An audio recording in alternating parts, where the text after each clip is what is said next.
Pero, para matuto kayo sa labor law, if you are suffered to work, ibig sabihin pinagtrabaho kayo ng amo nyo, ng boss nyo, walang kontrata, empleyado na kayo. Ngayon, kung walang kontrata, ibig sabihin you are a regular employee.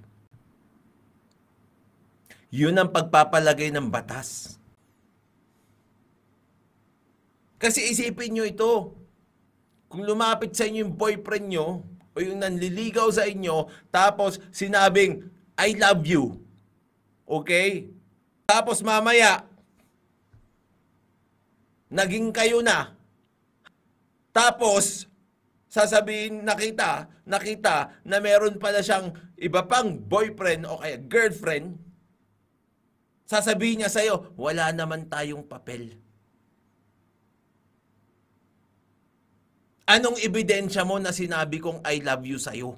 Hindi ko sinabi yan sa'yo. Hindi yun ang issue. Ang issue, sinungaling ka. Kasi alam mo sa puso at sa damdamin mo at alam ng Diyos na sinabi mo sa akin na I love you.